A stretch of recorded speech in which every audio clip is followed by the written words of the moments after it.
dugsiyada gobolka Banaadir waxaan maalmihii u dambeeyay aan ka shaqeynaynay in arrimahaas wax laga qabto culaysyada jiray nasiib wanaag saakay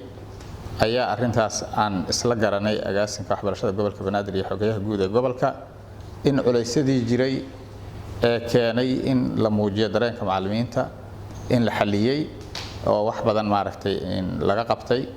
ayna jiri doonaan insha Allah taala culaysyadii ay dadka qaarkood ama guud ahaan macallimiinta ay dareemayeen oo ay ka mid tahay warqadii CID-da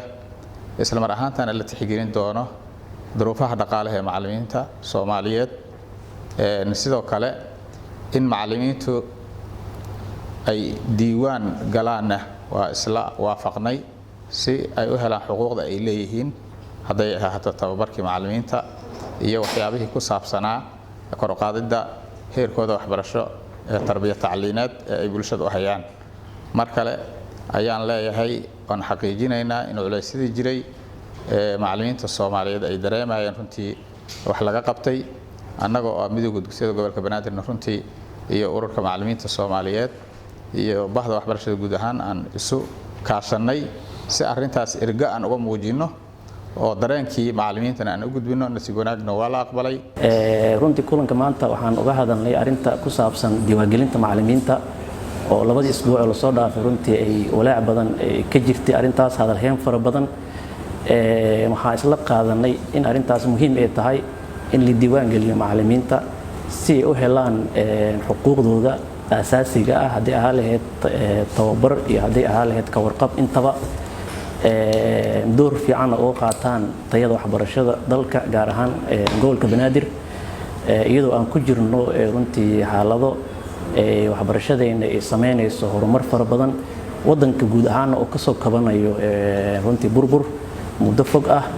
runtii arrintaas agaasinka iyo bahda waxbarashada oo isla qaateen in macallimiinta la diiwaan geliyo inay muhiim tahay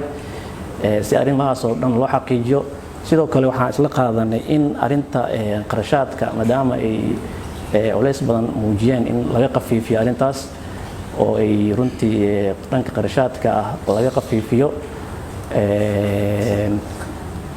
ayadana waa isla qaadanay halkan waxaa isugu yimid maamulada iskuulaadka gobolka Banaadir isugu jira public iyo private inta badan waxaa diiradda la saaray in laga shaqeeyo ama laga hadlo arrimaha diiwaangelinta ka public ahaan aniga u hadlayo magaca iskuulaadka public waxaan cadeynaynaa aan xogogaal u nahay iskuulaadka public macallimiinta ka shaqeeya guud ahaan inay diiwaan gashay yihiin ay soo mareen wasaaradda waxbarashada gaar ahaan qaybta shaqada iyo shaqaalaha iyo agaasinka waxbarashada inta inay ka diiwaan gashay yihiin sidaas si lamid ah maanta meeshan waxa la isku waafaqay in la diiwaan geliyo macallimiinta dhiman ee private-ka ah ee gobolka Banaadir agaasinka waxbarashada ee maamulka gobolka Banaadir oo hogaaminayo agaasimahooda Mr. Cabdiraxmaan midowga dugsiyada gobolka Banaadir ururada macallimiinta maamulada iskuulada qaarkood oo meesha nala fadhiya waxaan ku yeelanay shir looga hadlayay caqabadihii ay ka yimid diiwaangelinta macallimiinta iyo u sameynta aqoonsi lagu garto macallimiinta gobolka Banaadir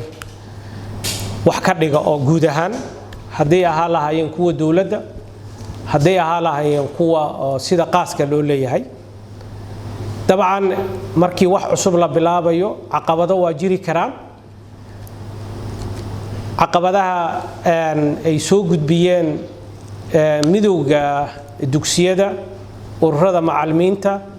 iyo maamulada qaarkood wixii caqabada oo ku xeyndaab ku ah diiwaangelinta macallimiinta iyo aqoonsi u sameyn waa kala hadalnay inaan maaragtay aan xalino laakiin waxaan isla wada qaadanay dhammaan inay muhiim tahay si loo hormariyo waxbarashadan gobolka Banaadir oo la soo wareegay in macallimiinta gobolka Banaadir si xuquuq u helaan si aqoontooda loo kordhiyo in la diiwaan geliyo guud ahaan macallimiinta ka dhiga dugsiyada gobolka Banaadir maamulada dugsiyada waxay sheegeen iyo maaragtay midowga inay jiraan caqabad ka haysata CID-da arrimahaasna waan ka xalli doonaa insha Allah waana arrin farsamo wixii ku aadan qaybta CID-da markii warqadda dambi la'aanta ay ka doon oo macalinka uu ka doonanayo waa ka xalli doonaa insha Allah ka maamul gobol Banaadir ayaa hawshaas mas'uuliyad iskaga saari doona ayagana waxa laga rabaa inay macallimiintoodii iyo maaragtay dadkii mas'uulka ka ahayeen inay u sheegaan in maaragtay la isla wada qaatay in macallimiinta gobolka Banaadir la diiwaan geliyo